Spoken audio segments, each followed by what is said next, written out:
오늘 우리에게 주신 하나님의 말씀 빌립보서 2장 17절 18절 두 절만 보도록 하겠습니다. 빌립보서 2장 17절 18절입니다. 함께 천천히 읽어가겠습니다. 시작.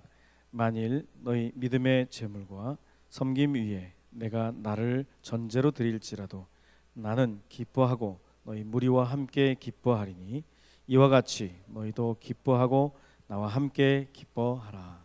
아멘. 요 사이에 아시안 게임 때문에 참 즐거운 시간들을 보내고 있습니다.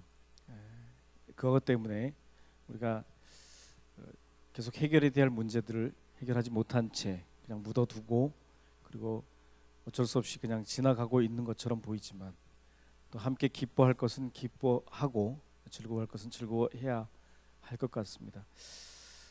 어제 참 드라마 같은 그러한 여자 양궁이 이렇게 금메달을 따는 것을 보면서 남자 양궁도 그렇게 기대를 했는데 남자 양궁에서 금메달을 못 땄어요.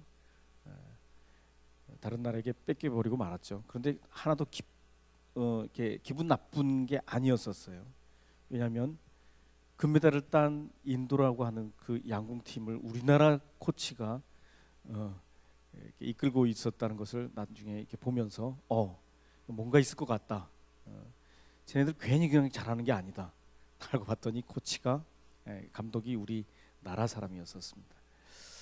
그래서 우리나라가 딴 거나 마찬가지죠, 그렇죠? 예, 그래서 너무 기뻤습니다. 우리가 함께 즐거워 함께 기쁠 수 있는 것은 그래도 우리의 피해가 섞여 있는 우리 한국 사람이 거기 가서 그 나라를 위해서 이렇게 헌신하는 모습들을 보면서 참 즐거운 것이 너무나도 이렇게 공감대가 형성되었던 그런 사건이었습니다. 여러분, 운동 규칙에는 굉장히 중요한 것들이 있습니다. 정해놓은 규칙대로 해야 합니다. 본문을 조금 거슬러서 올려다 보면 16절에 이렇게 얘기합니다. 생명의 말씀을 밝혀 나의 다름질이 헛되지 아니하고 수고도 헛되지 아니하므로. 다름질로 비교하고 있는 이 말씀을 바울 사도가 빌립보 교인들한테 하면서 경기장에 있는 그런 규칙대로 해야 되는데 그렇게 하지 못할 때가 참 많이 있어서 창피함을 당하기도 하고, 예전에 혹시 기억이 나실지 모르겠는데요. 이렇게 기억이 안 나셔도 괜찮습니다만은 우리가 이제 겨울 스포츠를 잘 할 수 있는 그런 조건이 아니잖아요.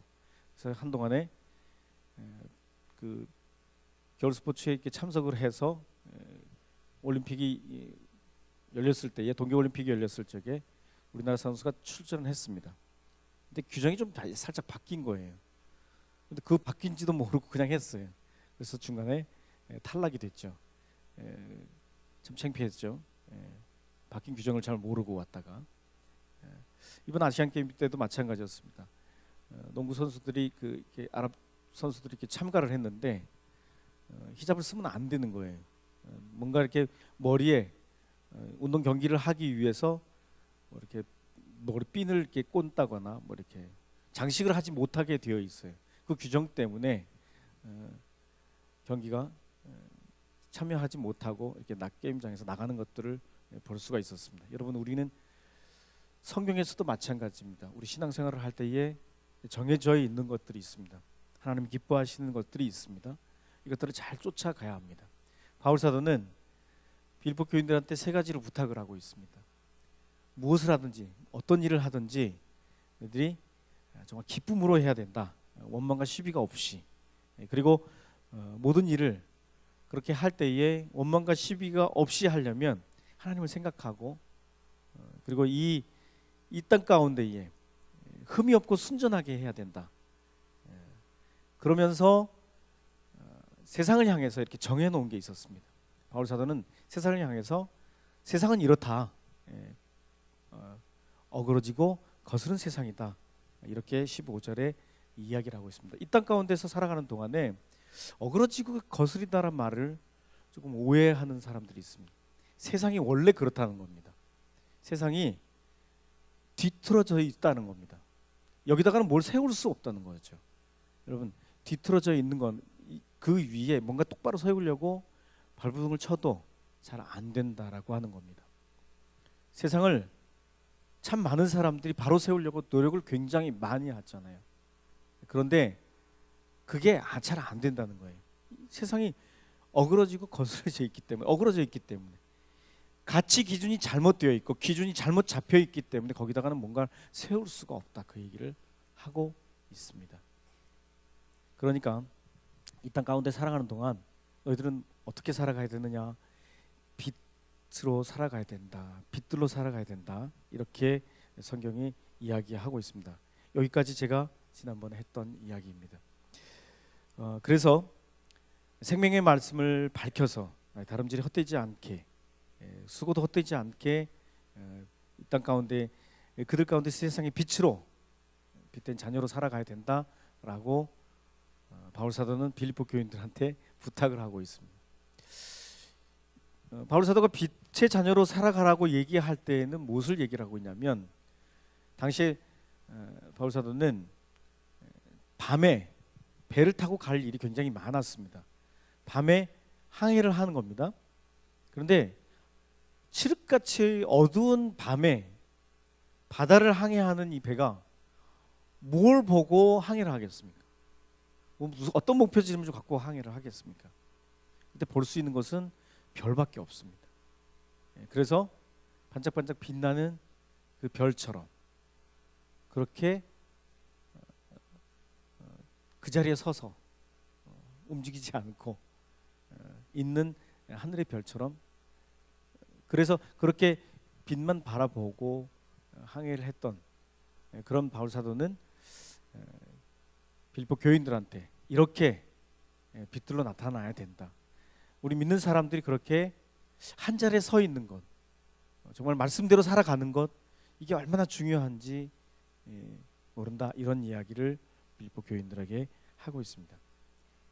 여러분, 이제 신앙생활의 기준으로 따진다고 한다면 그렇게 바울 사도가 정리했던 것처럼 정말 거스린 이 세상 가운데, 어그러진 이 세상 가운데, 이 말도 조금 이렇게 좀 잘 볼 필요가 있는데, 이 거스린다 이런 말은 한 걸음 더 나아가서 누가 잡으려고 해도 이렇게 똑바로 잡으려고 하는데 막 싫어하고 저항하는 걸 얘기합니다. 막 거스르는 걸 얘기하는 겁니다. 여러분, 이 땅에 제대로 된 것들을 막 잡으려고 하는데 누가 그것을 지적하거나 똑바로 잡으려고 하면은 막 방해하는 것들이 너무나 많습니다.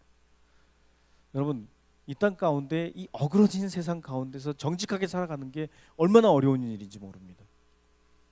바르게 얘기하면 오히려 더 공격을 당할 수도 있습니다. 여러분, 정직하게 얘기하면요, 여러분은 누군가에게 총을 맞을 수도 있습니다. 이게 바로 세상입니다. 정직하게 살아가려고 해도 이 정직을 제대로 정직으로 받아들여지지가 않습니다. 참 재밌는 거 말이죠. 검찰에 가서 뭐 이렇게 나쁜 일을 해가지고서 경찰에 잡혀가고 검찰이 검사를 나오게 되고, 그래서 검찰이 막 조사를 합니다. 제대로 정직하게 얘기하는 사람이 얼마나 있을까요? 제대로 정직하게 진짜로 얘기하면 다치는 사람 없을까요? 무수히 많은 사람들이 다칠 수도 있습니다. 그러니까 또 거짓말이, 다른 거짓말을 낳게 되고 말이죠. 이 땅 가운데 참 TV 광고만큼 정직을 말하지 않는 것도 없는 것 같습니다. 여러분, TV에 나온 광고가 다가 아니라는 것을 좀 여러분이 이해하셨으면 좋겠습니다. 한동안 TV 광고에 쉿 그러면서 자동차 선전이 한번 이렇게 광고가 나온 적이 있었잖아요. 자동차가 굉장히 조용하다, 이걸 이야기하기 위해서 쉿 그러면서 한번 그렇게 나온 적이 있었는데, 진짜 그 자동차를 타보면 진짜 조용한지 아닌지 한번 타보면 압니다. 그렇게 조용하지가 않습니다.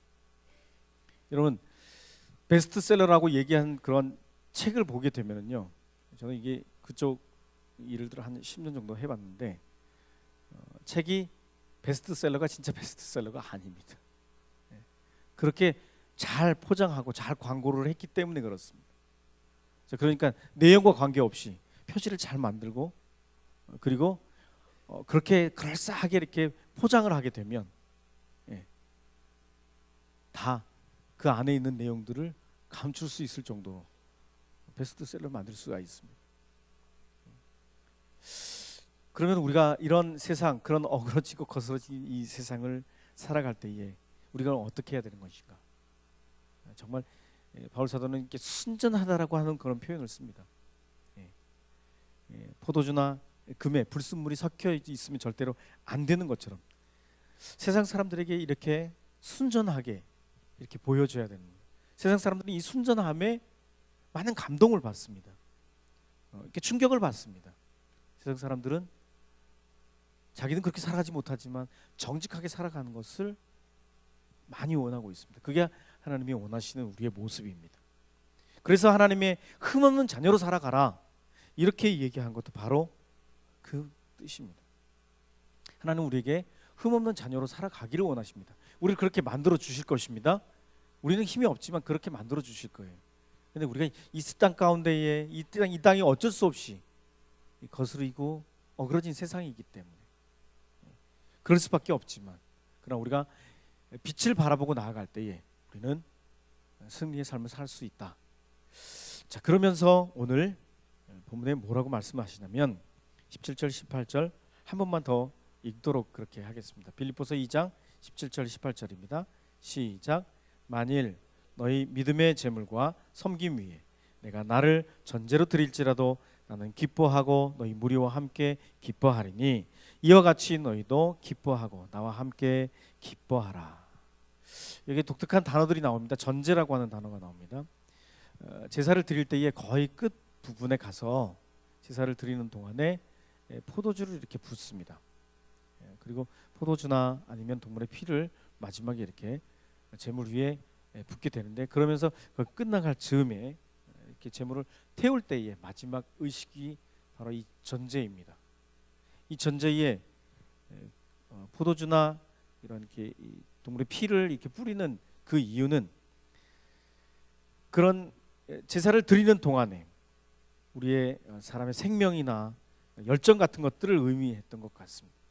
다시 말해서 이제 남은 인생 온전히 주님을 위해서 바치겠다라고 하는 그런 의미로 마지막에 그렇게 포도주나 피를 뿌리게 됩니다. 지금 바울 사도는 무엇을 얘기를 하고 있냐면 빌립보 교인들이 열심히 신앙생활을 하고 그렇게 해서 믿음의 재물을 그리고 섬김 위에 믿음의 재물과 너희들이 드렸던 그런 헌금, 너희들이 드렸던 그런 봉사, 그런 섬김 이런 것들 위에 내가 전제로 드릴 것이다. 너희들이 열심히 섬겼으니까 그 열심히 섬긴 그것이 하나님께 아름답게 드려질 때에 내가 목숨을 내 걸겠다라고 하는 그런 의미가 있습니다. 그런 의미가 담겨져 있습니다. 자, 그러니까 바울 사도가 빌립보 교인들에게 신앙적으로 어떻게 살아가야 되는지를 계속 얘기를 하면서 마지막에 너희들의 열정, 너희들의 그런 열심, 헌신 이것이 정말 나에게 너무너무 유익하긴 한데 그것이 아름답게 하나님께 더 드려질 때에 하나님은 정말 멋지게 여러분의 재물을 받아주실 것이고 그렇게 아름답게 하나님께 올려드릴 때에 나도 내가 목숨을 내어 걸고 헌신하면서 하나님 위해서 살겠다라고 표현하고 있는 것입니다. 여러분, 바울 사도는 남은 인생 어떻게 살아가야 될 것이다. 이 전제라고 하는 단어는 말이죠. 헌신이기도 하지만 많은 학자들은 뭘 어떻게 표현하냐면 바울 사도가 이제 순교를 결정하고 순교를 작정했구나라고 표현을 합니다. 여러분, 이 전제는 마지막에 그렇게 제물 위에 드려지는 피처럼 제물 위에 뿌려지는 그런 포도주처럼 많은 그런 빌립보 교인들의 헌신과 봉사의 그 위에 내가 나를 전제로 드리겠다. 내 그렇게라도 목숨을 내어 걸고 너희들 헌신이 헛되지 않도록 하겠다. 그러므로 인해서 그 일로 인해서 나는 너무너무 기쁘다. 이렇게 얘기하면서 빌립보 교인들을 초대하고 있습니다. 이 기쁨에 너희들도 함께 기뻐하기를 원한다. 여러분, 어저께 운동선수들이 그렇게 되게 기쁨을 많이 누리더라고요. 더 기쁨이 두 배가 되었던 것은 그들이 1년 전에 이렇게 훈련을 같이 했던 감독이 그 선수권 준비하면서 이탈리아전에선가 이탈리아에 터키에 가서 선수권 세계 선수권 대회에 참여하면서 이 아시안 게임을 준비하면서 참가했던 그 대회의 8강전에서 감독이 10점 그러면서 쓰러졌대요. 뇌졸중으로 쓰러졌는데 그 길로 하늘나라를 가신 거예요. 그 감독이 그렇게 떠난 것을 또 아쉬워하면서 더 열심히 준비하고 이번 금메달을 그 감독이 바치겠다 뭐 이런 각오를 갖고 이렇게 열심히 훈련하면서 함께 이렇게 기뻐하는 모습들을 보게 되었습니다. 여러분, 다른 사람이 기뻐할 때에 우리도 함께 기뻐할 수 있으면 얼마나 좋을지 모르겠습니다. 우리 그리스도인들은 그래야 됩니다. 오늘 담임 목사님께서 일부 말씀하실 때도 그런 말씀을 해주셨습니다. 다른 사람이 기뻐할 때에 우리도 함께 기뻐해야 되는데 다른 사람이 성적이 올라가면 내가 떨어진 것 때문에 함께 기뻐할 수가 없단 말이죠. 이게 우리의 문제라는 말이죠. 우리가 좀 우리의 성적이 좀 떨어졌다 할지라도 그가 정말 기뻐하다고 한다면 너무 축하한다. 나도 열심히 해서 너를 좀 닮아갔으면 좋겠다. 뭐 이러면서 좀 칭찬해주고 말이죠. 사람이 알아주지 못한 것들 때문에 사람이 몰라주는 것 때문에 자살하는 경우도 굉장히 많다고 합니다. 여러분, 누군가로부터 칭찬을 받거나 누군가로부터 이렇게 관심을 받게 되면 절대로 사람은 자기 목숨을 포기하지 않습니다. 반대로 누군가에게 관심을 줬다고 한다면 그 사람은 어쩌면 계속해서 생명을 유지할 수 있었을 텐데 누군가로부터 나는 왜 이렇게 관심이 없을까? 나는 왜 이렇게 사람들이 알아주지 않을까? 라고 생각한 것 때문에 목숨을 끊는다면 이건 하나님이 기뻐하시지 않는 일입니다. 어찌하든 우리의 모습과 우리의 모습을 통해서 영광 받으신 그 주님께서 우리에게 하나씩 기뻐하고 기뻐하라고 하는 그런 주문을 또 하고 계십니다. 다시 한번 보시게 되면 그렇게 전제로 드릴지라도 나는 기뻐하고 너희 무리와 함께 기뻐하겠다. 바울 사도가 내가 너희들의 그 헌신 때문에 얼마나 기쁜지 모른다. 그 기쁨으로 인해서 내가 기뻐하지만 너희들도 함께 기뻐할 수 있는 일들이 계속 일어났으면 좋겠다. 이와 같이 너희도 기뻐하고 나와 함께 기뻐하라. 여러분, 기쁨은 나누면 2배가 됩니다. 그래서 함께 기뻐할 수 있으면 좋겠습니다. 다른 사람이 기뻐하는 일들이 많이 일어나게 되길 여러분 축복해 주십시오. 서로를 위해서 축복해 주십시오. 그리고 또 그 기쁨이 또 그렇게 우리가 축복해주고 기뻐할 때에 우리에게도 그 기쁨이 넘쳐나게 될 것을 여러분이 경험하셨으면 좋겠습니다. 다른 사람을 계속 높여주고 칭찬해주고 배려해주고 여러분 스포츠마다 그런 게 많이 있습니다. 상대방을 배려해주는 이런 게임들이 있습니다.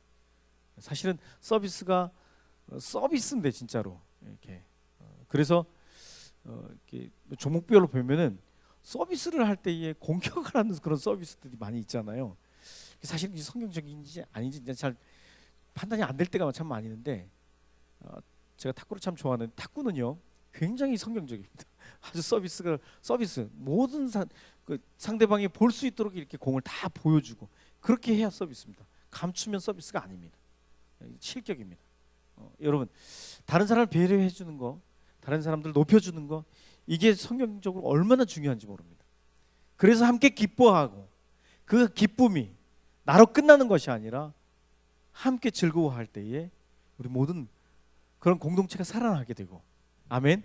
여러분의 반들이 함께 기뻐할 때에 함께 살아나게 되고, 저희 금요일 날 저희 학교에서 이제 체육대회를 했는데 말이죠. 이건 져도 울고 이겨도 울고 이거 어떤 현상인지 난 잘 모르겠는데요. 특별히 그 여학생들 게임할 때 그렇습니다. 저도 펑펑펑 울어요. 제가 말이죠. 이 발야구 심판을 보는데 말이죠. 땅을 한번 딱 차더니 벌써 울먹울먹해요. 담임 선생님이 쫓아가서 야 괜찮아. 두 번째 또 공이 굴려오는데 또 발로 땅 찼는데 공을 차야 되는데 또 땅을 찼어요. 그러니까 또 파울이 했잖아요. 세 번째 파울을 하게 되면 그냥 아웃이에요. 그런데 어떻게든지 야 진짜 괜찮아 선생님이 또 다독여 줍니다. 이제 벌써 눈망울이 맺혔어요. 예. 울보 일보 직전이에요. 또 딱 찼어요. 근데 파울이 됐어요. 그래서 그냥 자동 아웃이 됐는데, 그러니까 또 펑펑펑 우니까 또 담임 선생님이 가가지고서 여학생을 또 이렇게 달게느라고, 야 괜찮아 또 기회가 있어. 이게 안타까워 갖고 말이죠. 여러분, 그런데 승리의 기쁨은 이루 말할 수 없이 참 기쁜 것을 볼 수 있습니다. 모든 반들이 다 몰려가 가지고 막 서로 얼싸안고 껴안고, 뭐 심판이 막 스톱 해도 소용없어요. 야 다 들어가 그래도 소용없어요. 운동장 한가운데서 막 서로 뛰고 난리고, 막 담임 선생님 도망가시고 막 이렇게 쫓아가서 그냥 붙잡아 갖고서 행가래 치고, 야 담임 선생님 떨어뜨리면 안 돼. 함께 기쁨을 함께 나눈다라고 하는 것은 얼마나 즐거운 일인지 모릅니다. 여러분의 삶에서, 여러분의 가정에서, 그리고 여러분의 모든 인생 가운데 기쁨이 넘쳐나게 되고 그 기쁨을 함께 나눌 수 있게 되기를 주님의 이름으로 축복합니다. 우리 신앙생활을 할 때 그렇습니다. 우리 신앙생활 할 때에 바울 사도가 얘기한 것처럼 그렇게 이 어그러진 세상 가운데 정말 빛된 그런 역할들을 하면서 하나님이 기뻐하시고 하나님께서 즐거워하시고, 또 이 기쁨이 우리로 끝나는 것이 아니라 나누어지게 되는 그런 역사가 우리 안에 계속해서 일어날 수 있게 되기를 주님의 이름으로 축복합니다. 그럴 때만이 제대로 된 기준을 세울 수가 있습니다. 교회만이 이 땅을 바꿀 수 있다고 생각이 됩니다. 여러분, 우리에게 주신 그 믿음, 그 위에 이 땅을 변화시켜가고 이 땅을 바꿔갈 수 있는 저 여러분이 되시길 주님의 이름으로 축복합니다.